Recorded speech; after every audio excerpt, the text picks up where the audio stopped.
My heart shoots out of what it normally sits in, called the pericardial sac. It breaks out of the sac, ends up on the right side of my chest, all twisted up. The doctors later tell my family, we've never done this surgery on anyone's heart before because no one ever makes it alive. And for the next 8 days, I'm intubated in a coma. They explained to me that anyone who wants to can kill me at any point that I'm on the train, and there's no repercussions for killing me. At first, you're in fear of like someone can shoot me if they want to, and then fear went away, and I looked up for the first time. And I said, if you're going to kill me now, because if you're not going to kill me now, you don't have a chance later because I'm coming back from all this. Can you hear me?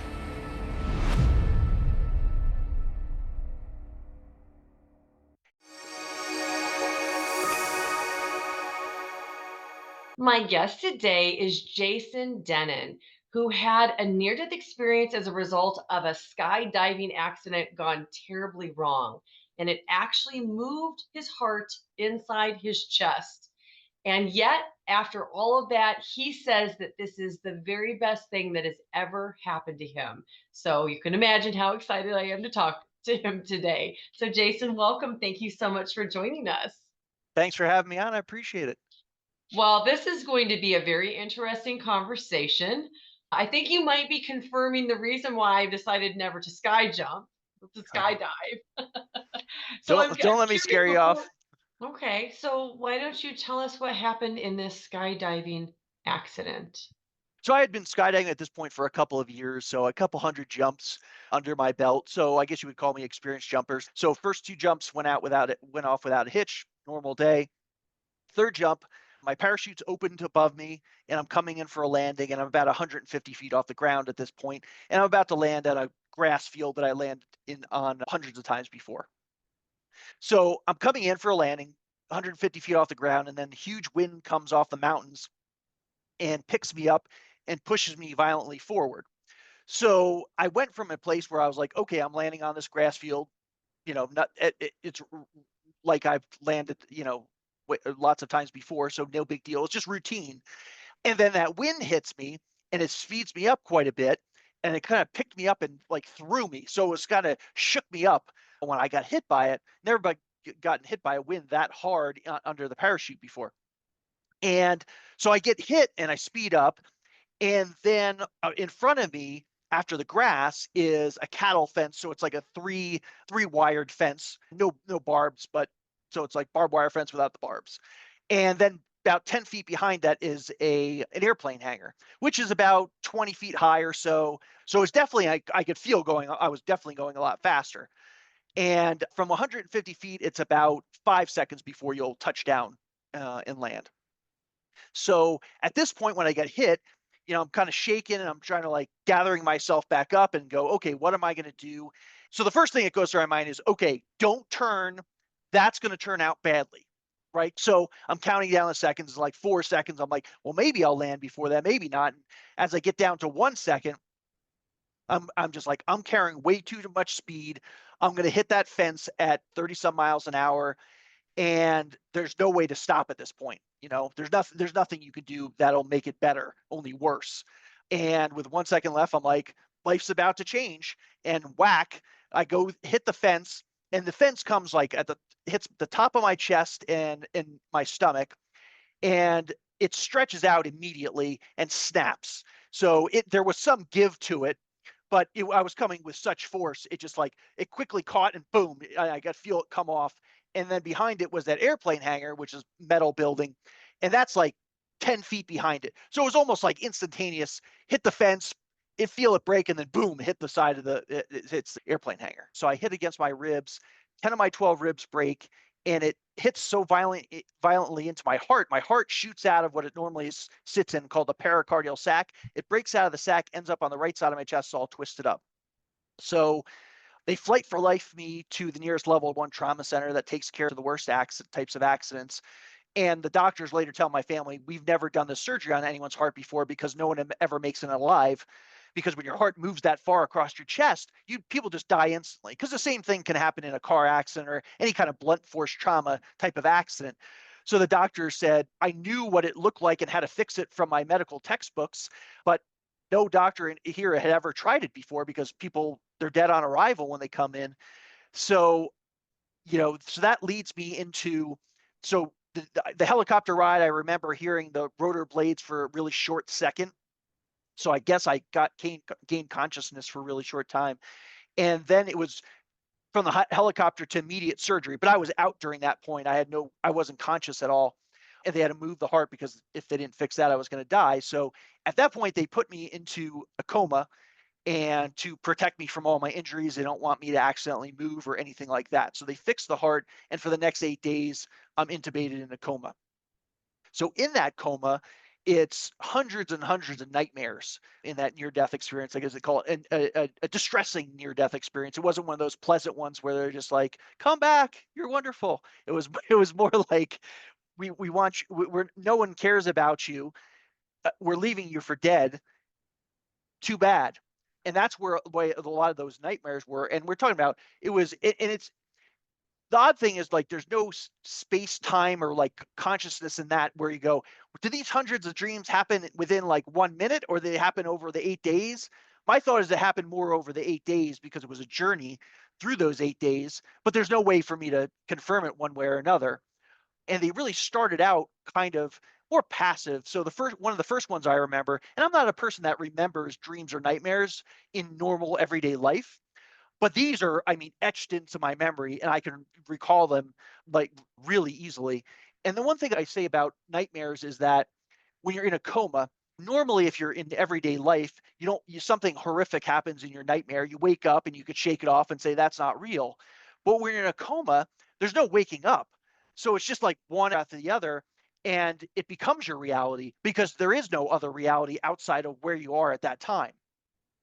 So you could very easily start believing these things, and that's part of the journey too. But like, for instance, the first one I remember was, there was like two medical staff, and they're holding me like a sideways log, like kind of in their arms like this, and they're walking, and I'm in a hospital gown, and they're walking me out to the desert, and then they just kind of put me down on the ground, and I'm in a sheet, and I'm laying there, and I'm completely broken, and I can't move. So I'm kind of just, laying there and unable to move. And they say to me, they said, you know, we can't help you, sorry. And they just turn around and walk back. And you're kind of laying in the middle of the desert, in the middle of nowhere, and just like, what do you mean you're leaving? And you're not helping me. And you're kind of in shock. You're just like, well, what did I do so terrible that I deserve that? And really going through these nightmares too, it was a battle of the mind, going, I can't believe all of these people don't care about me and don't want me to live and don't want to help me. Because the reality is, on the outside, all these people were helping me. They're putting me back together. They are fixing my heart. They're fixing all, because I broke 20 bones total. And besides the heart, it was 3 other organs they had to fix during that coma.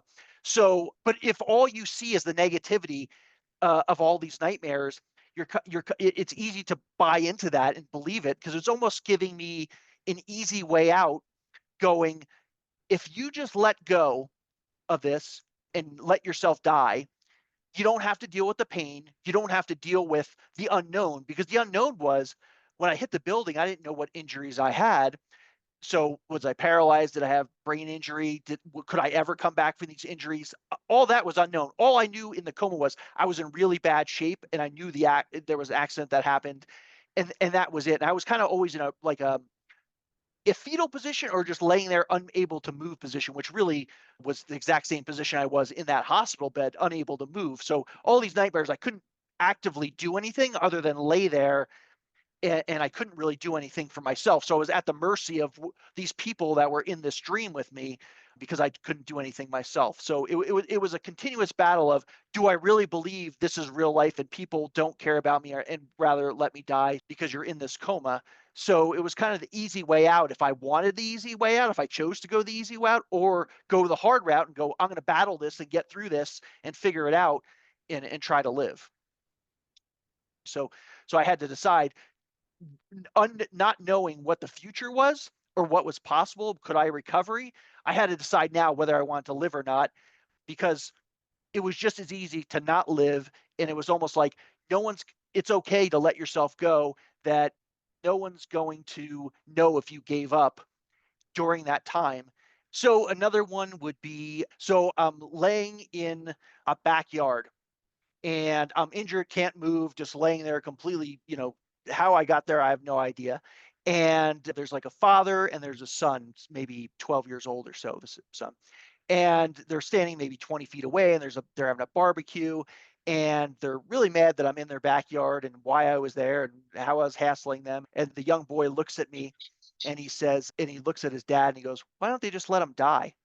And then he was just like, that was, it's like from an innocent young boy coming something so angry and malicious really, really disturbed me and got to me that they said, and they just kind of just turned around and went back to their barbecue after saying that. And another one was, so we're in a trolley car, and multiple cars, and it stopped. It's dark outside, and I'm kind of sitting there, and something terrible happened. Like, I didn't know what the terrible thing was or why this was stopped, because it was like permanently stopped. So we're there for a long period of time, and there's a person sitting behind me, and they say, "Well, you can't go anywhere, you can't move. The police are on their way." And I was like, "Police are on their way," and I had no idea what had to do with me. And then behind that was somebody that's screaming that they want to kill me, some man, and I couldn't turn around to see who it was or what the problem was or any. I just kind of had to sit there straight, and it was just like going on for hours that they were coming to kill me and they want to end my life, and that went on for a long time. Another one was, so like they have these tourist trains in Colorado where I'm from, where they kind of tour the mountains, or Santa Claus is, little kids for Santa, and they're kind of these open cars. And so I'm laying there unable to move, and these like two conductors pick me up and then bring me onto this train and sit me down and kind of face me out towards the open car window. And they explained to me that anyone who wants to can kill me at any point that I'm on the train, and there's no repercussions for killing me. And you're just like, I'm not sure I did anything that bad that, well, I don't even, and like I said, it starts and I don't know anything that a horrible thing that I did, but apparently something horrible. And so the train starts, and at first you're in fear of like someone can shoot me if they want to. And then fear went away, and I looked up for the first time. I said, if you're going to kill me now. Because if you're not going to kill me now, you don't have a chance later, because I'm coming back from all this. So I'm coming back strong. And I said, can you hear me?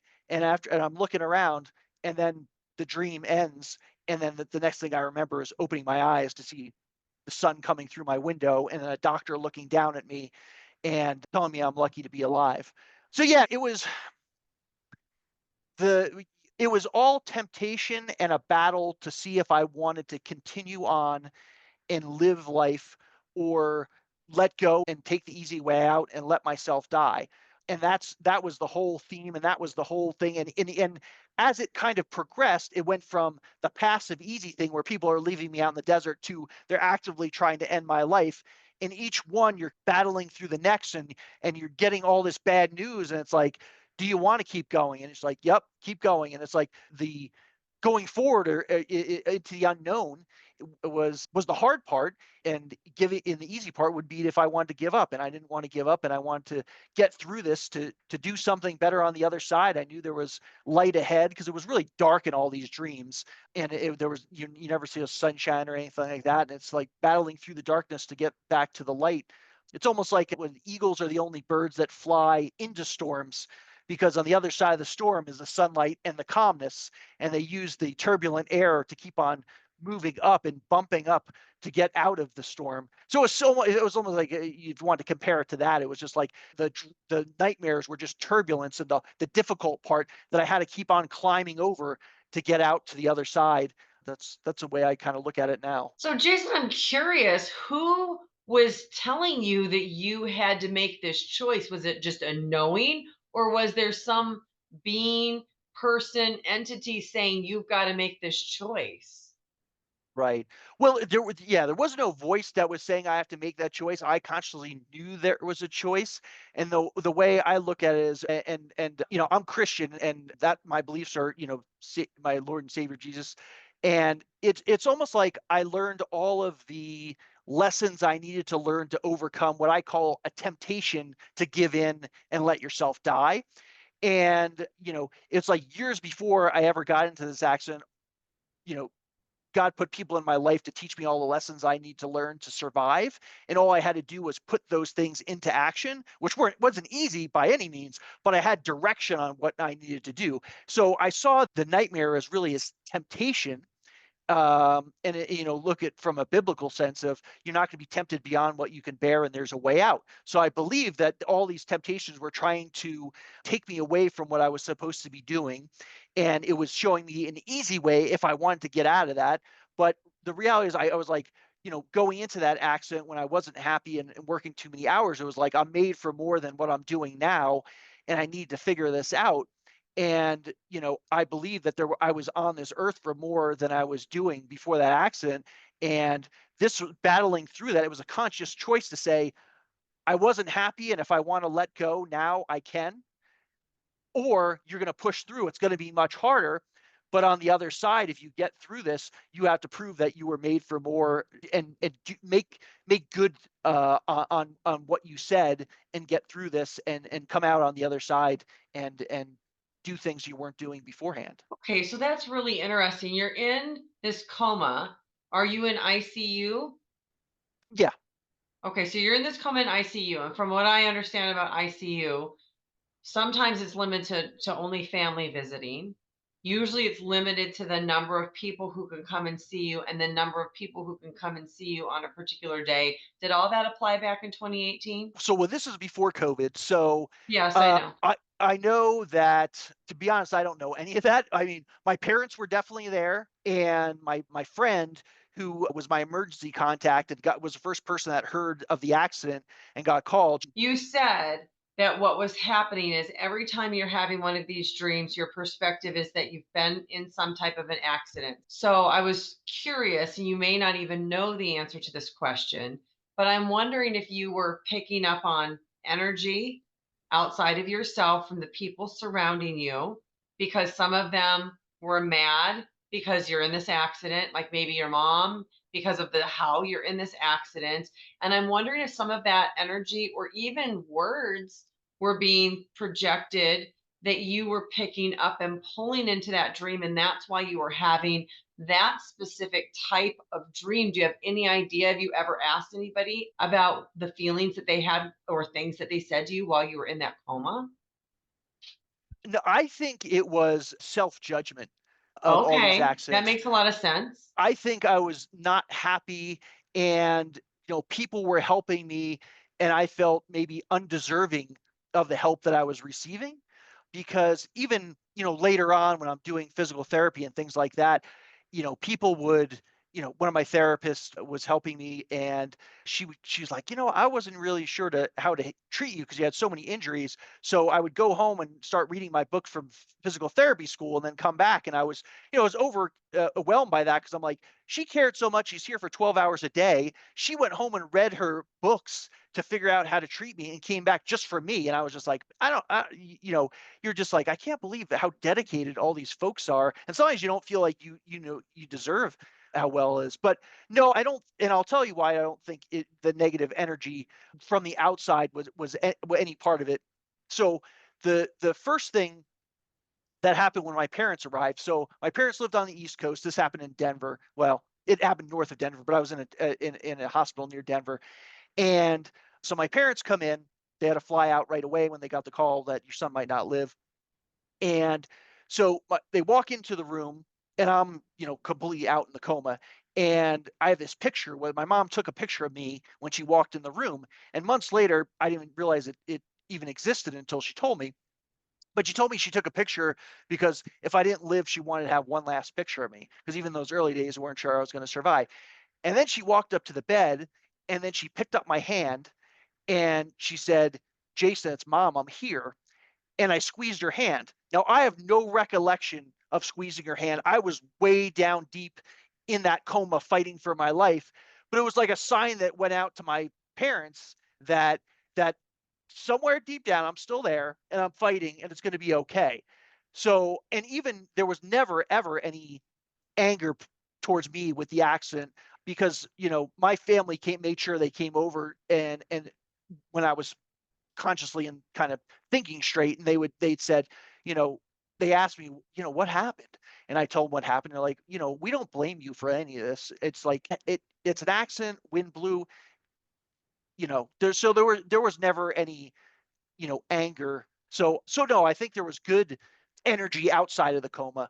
Because one of the things I really struggled through as well, and that's why I kind of say I think it was me judging myself in that coma, was the guilt I felt for the accident. Because the reality of it is, you could say, well, the wind knocked me off and that's what happened. And if I wasn't jumping out of that plane and putting myself in that situation all those hundred of times, that would have never happened. Now, for me, it was the best thing that ever happened to me. Now, for my family, that's a different story. And when I'm laying there, because there was about 10 weeks where I couldn't move essentially after I wake up from the coma. And I went through tremendous guilt. And my family was never putting that on me at all. But I felt terrible because I'm like, I can't even fathom what it must feel like. Well, first of all, with the parents' love they have for you as a child, and for them to get a call that says your son might not live, you need to get out to Denver right away, or what it must have been like when he called my siblings and said your brother might not live. We don't know, or them walking in and seeing me in that coma, because that picture is pretty horrifying that my mom took. So I put them through that. So you almost can separate it from, I think is the best thing that happened for me. I wish if I could take anything away, I wish I didn't have to put my family through what happened. When you're laying in that bed, there's I'd say coping mechanisms get taken away. So my coping mechanism for not being happy, right? I'd go for a run and get an endorphin rush, or really jumping out of that plane all those times was a coping mechanism because I wasn't happy in other parts of my life. So when they take that away, it makes you lay in the bed and go, you're going to deal with your life, and there's no hiding from it. There's pain and getting through that part and surviving, but once you kind of are a little further along, it's there's no escaping it. I couldn't walk, I couldn't move, I just had to lay there. And it was the hardest thing I ever went through, but it was the best thing I ever went through, because it made me really look at my life and go, you got a second chance. Not everybody gets a second chance, and you could be better from this, and lots of good can come out of this if you make it that way. So yeah, that was a tough time. But yeah, laying there was, I felt pretty guilty. But I would say too that, but one of the amazing things is, so I was in the hospital about 105 days or so. And after it kind of got out of the hospital, and before my parents were going back to the East Coast, and I said, Mom, I said, if we're looking for silver linings in this for us, I was like, we spent 105 days together. Of course, 8 of it I was in a coma, but it's okay, minus 8 days. I was like, how many trips it would have taken me to go visit you guys to accumulate 105 days, to be together. And, as my parents age, and my mom, passed away about 2 years ago at this point, but I got to spend 105 days with her, well, I didn't know was near to the end of her life, but it happened to be that I got to spend, 105 days talking to them and being with them. And that was one of the, more amazing things about the whole accident. So I'm super thankful for that as well. Oh, well, I'm sorry for the loss of your mom, but I'm also grateful that you got that. And think about it, wasn't even just spending time, it was spending very focused time with no distractions, because you weren't in a place with a bunch of distractions like you would be sitting at a restaurant or sitting on the beach somewhere or going to a movie or any other of the things that we do normally. Okay, so you referred to this as a hellish experience. That was one of the words you used. And I also understand your explanation that this is almost like a, I'm going to call it a test because I just don't know what other word to use, like a test for yourself to see if you could come through and gather the strength to make the decision to not, as you said, take the easy way out and to go through this and fight. And the moment that you decided to fight, you came back.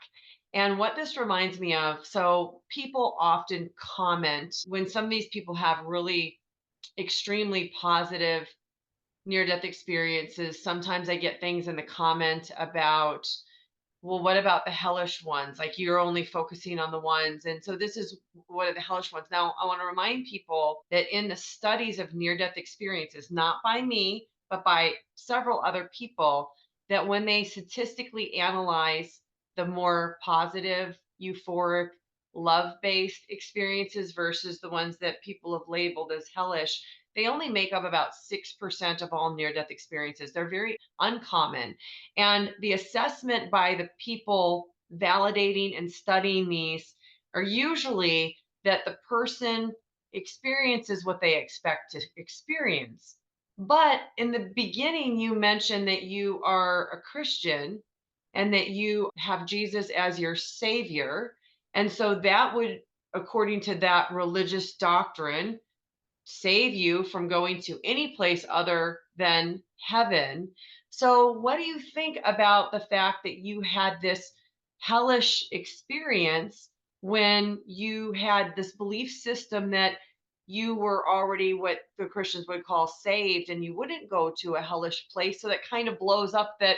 Would you have, unless maybe before that you were expecting that you wouldn't go to heaven, which doesn't make a lot of sense. So, will you talk to this? Because I know this is something that people grapple with in the comments on my videos all the time. Sure.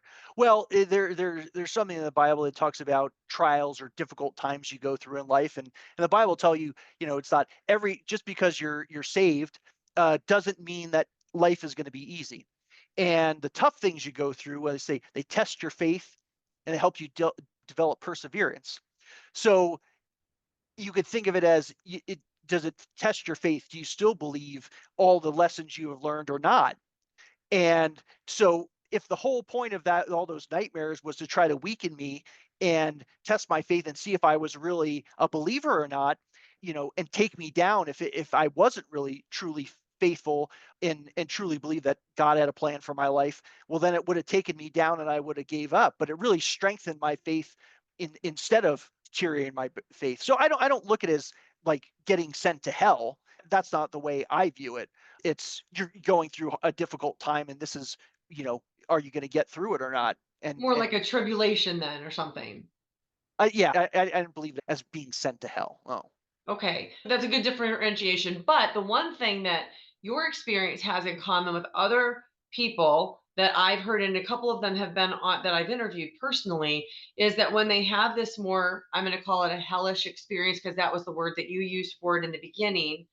When they got to this certain point and they said, I don't believe in this, is there something more, or called on God or called on Jesus, they were immediately taken out of it and shown a heavenly realm or something. But for you, it was almost like you called on yourself and your own inner strength, and boom, were able to overcome because you stood up and said, fine, you're going to do it. Come and get me because I'm coming back stronger. And then you're out of it and you're awake. So it's almost like you bested that situation, which is very similar to other NDEs that have had those experiences. You want to speak to that a little bit? Yeah, I would say you never do anything completely by yourself. Well, there is And no separation, I don't think, between us and God. So, yeah, I suppose that's right. correct. Yeah. So I think so before the accident, the one thing, so one day I had a prayer and I said, I'm kind of lost and I'm not happy with what I'm doing. And, I'm meant for more. And I was like, I've been trying to do it my way for too long and it's not working. I said, if you will lead me, I'll follow. And then 3 weeks later is when I smashed into the side of that building. So there was that guiding force the whole time to get through it.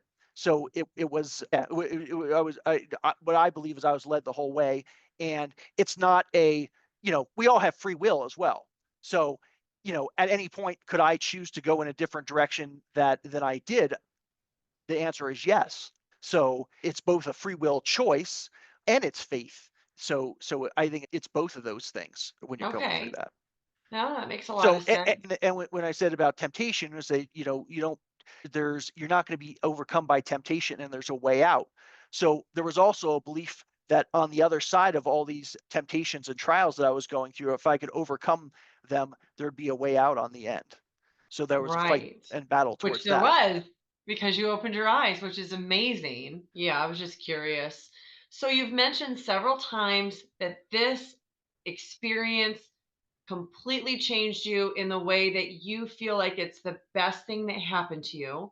So will you elaborate on that and share with everybody why you think that this is the best thing that happened to you? Because I don't think a lot of people watching would be like, yeah, I want to be an accident like this is the best thing.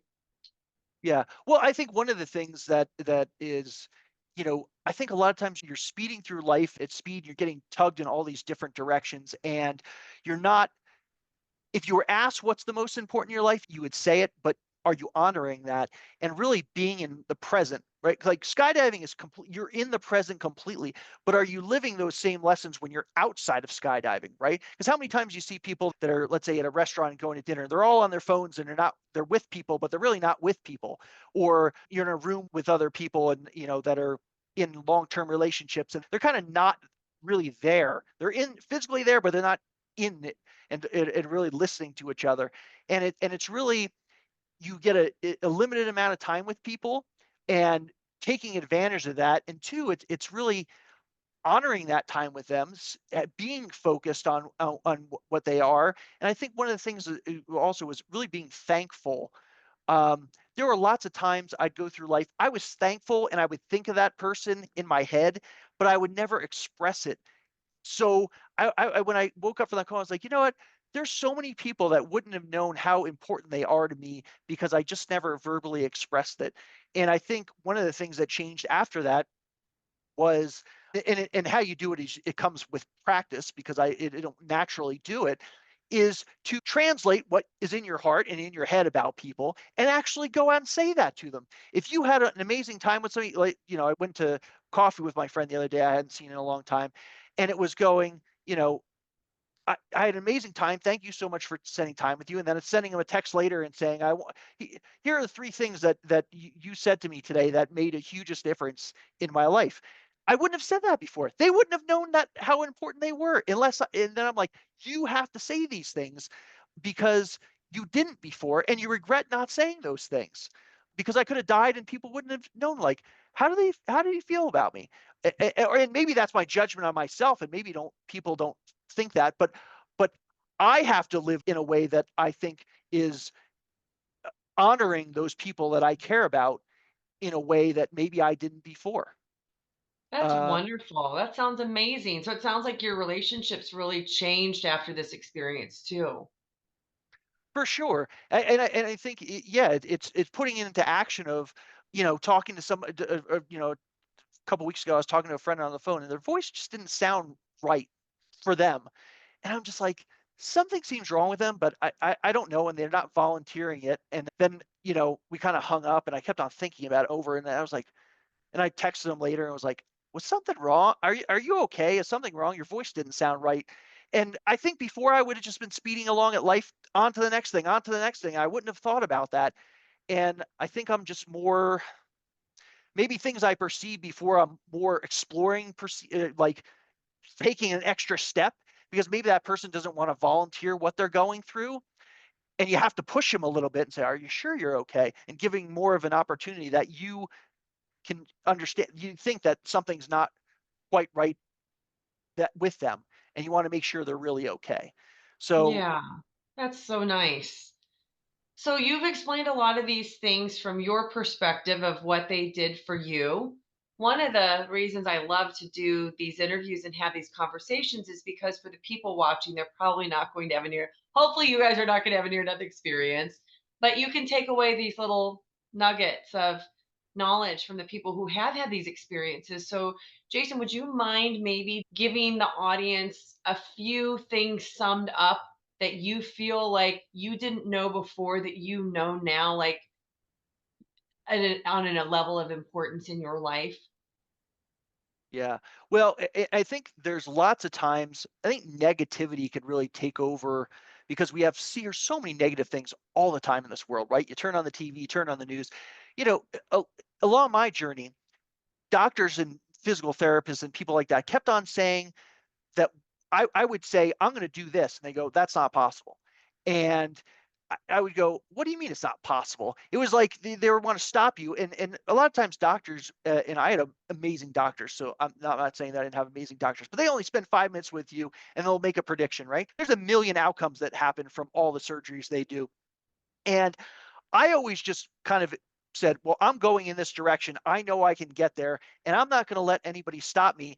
I'll figure out where the failure is. If I fall on my face, I fall on my face. But if I allow other people to control my outcome before I even try to go on that journey, then like I'm going to regret that 10 years later if I go, well, maybe if I just did this, or maybe if I trained harder, or maybe if I did more rehabilitation, or whatever the case may be, then I'd be further along. But I didn't, because someone told me I couldn't do it. And now I'm here and I'm miserable. And I was just like, you know what? I'm going to go as hard as I can, and I'll find failure. And then maybe after 5 or 6 years, if they said I couldn't do something, I figure it out myself. But the things they said, like, for instance, they were like, you're probably never going to run again. And the reality is, you're like, your bones are too broken. This is one of the guys who are the doctors who had done surgery on me. And I was like, well, my goal is to do a triathlon again. And so I ignored what he said and kept on going. And I was like, figure this out myself. And then one day short of the 1 year anniversary, I did a triathlon. So you know, people always have lots of opinions. And oftentimes the people who have the strongest opinions are people that aren't invested in your life. So keep pushing forward. If you really want to do something, go out and figure it out. You might fail, but if you don't, or if you're not willing to fail, you're not going to be able to succeed. So it's, there's not always the rainbow outcome that you're going to get to every goal. But you know what? If you give everything you want and you fail, it's like, you gave everything you possibly could to it. And then sometimes it's just not going to work out. So also, like, testing yourself is a huge thing too.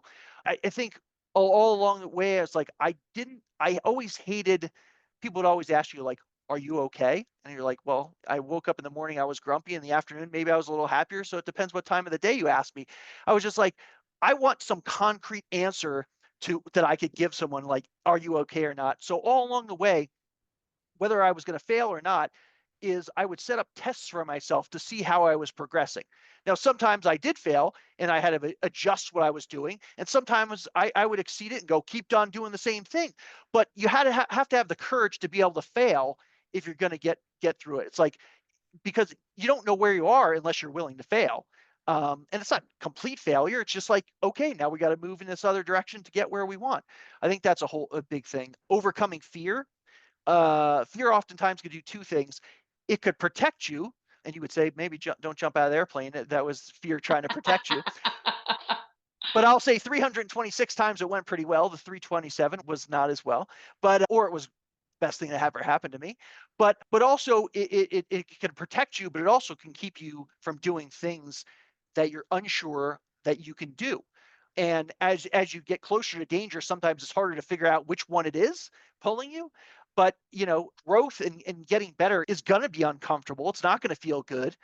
But that's when you start getting better, when you push yourself to an uncomfortable level to get to wherever you want to go. If it's easy, it's not usually not worth it. So, and I'm a big believer in building your foundation.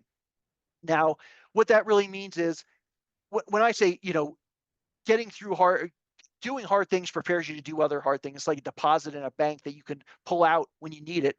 Um, if you're in a situation to say, you know what, I'm not whatever you think you lack. Well, how do you build that? Figure out a way to do hard things to build yourself up to whatever you think you're lacking. It's finding something purposely is not comfortable for you to get through. So let's say you weren't a runner and you hate running. Well, maybe it's just do a 5K just because you hate it, but proving it to yourself you can get through a 5K helps you in other parts of your life. It wasn't comfortable. I didn't even like it. I didn't know what I was doing going in. I learned it and I got through it. Now I can do other things in other parts of my life that aren't comfortable. It wasn't comfortable at first when I was telling people all my feelings about how I felt about them. That wasn't a comfortable place for me. I didn't necessarily like doing it at first. I was just like, you feel really vulnerable. You're usually like the person that talk about their emotions doesn't, you wouldn't see a tear coming from my eye ever. And I could probably have counted in the 15 years before the accident how many times there was a tear that rolled down my eyes. And I could tell you that a tear rolled down my eyes Sunday. And when I was telling somebody about the accident and telling them, really, it wasn't even out of the accident. It was about growing from it and what it helped me do and how it helped me change my life. You know, I wouldn't have ever let a tear come down my eye in public before that. It's like, it's not comfortable. It's not, it's like, and I was like, but you're not going to get better at that unless you allow yourself to be uncomfortable and go through that. Oh, did that really happen? Did I just cry in the middle in front of people, or or my voice is shaking because I was talking about something I was going through and it was like cracking, and I was like, that wouldn't have happened before. And Sometimes it's still uncomfortable to do it sometimes, but it's like, if I could if telling my story and telling the things I went through helps someone else in some way, well, then I guess I'll break down and a tear will come down my eye, and whatever it is, if it helps someone else, because that's in the end of the day what, what I missed out on before. And it's like, what can I do? Is really the mission is to help other people going through their toughest time in their lives and helping them get it through it. Because I think oftentimes we don't give ourselves enough credit for the strength we have inside to get through difficult things. It's so easy to give someone else credit for how strong they are, but it's like, no, you're just as strong. You have to give yourself credit for it. You've built your life, especially the older you get, through a lot of tough things in life, and give yourself credit for getting through things. And you got through all those other things. Why can't you get through this next tough thing? So I think that's a huge thing as well. Wow, those were so many inspiring things. I'm so glad that you shared all of those with everybody watching. I think that is absolutely amazing. And I can see why you say that this was the best thing that happened to you, because I can see how deeply this has touched you. So, the people that are watching, I know you've got your book on the wall behind you. Why don't you tell everybody, the other way, why don't you tell everybody where they can find you, where they can find your book, and how they can connect with you? Sure. My book's called 8 Days Till Sunrise. And there's lots of other things we haven't talked about and lots of other lessons learned along the way that are really, relatable to everyone's life. It's, you don't have to be a skydiver to understand the lessons, because they're lessons about everyone's life. The way I came through me was skydiving and through the hospital, but they're all lessons that anybody can appreciate and anybody can go through. So it's available at my website, jasondennen.com. Last name is Dennen, on Amazon, Barnes and Noble, .com. And yeah, you look at me, I speak a lot, anywhere from churches to universities to professional organizations. So if you're interested in, come to have me speak about all those other things I learned and how it can help other people in their lives, just go to my website and reach out, and I'm happy to respond and talk to you about the possibility of coming and speaking. Oh, that's wonderful. Well, Jason, I want to tell you how much I admire your positivity, how much I admire your perseverance. And if I could make a t shirt for you, it would be going through hard things prepares you for going through more hard things. That should definitely be your t shirts. So, thank you so much for what you are doing to help wake up the collective consciousness. That's really what my channel is about. Help people understand that they are so powerful and they can do so much more than they know that they can do. So, thank you for sharing all of your inspiring messages today. Thank you so much for having me on. I greatly appreciate it. Yeah, and thank you everybody for watching. Do you believe that love never dies and you want to hear stories that prove it? Well, hit the subscribe button. You belong here.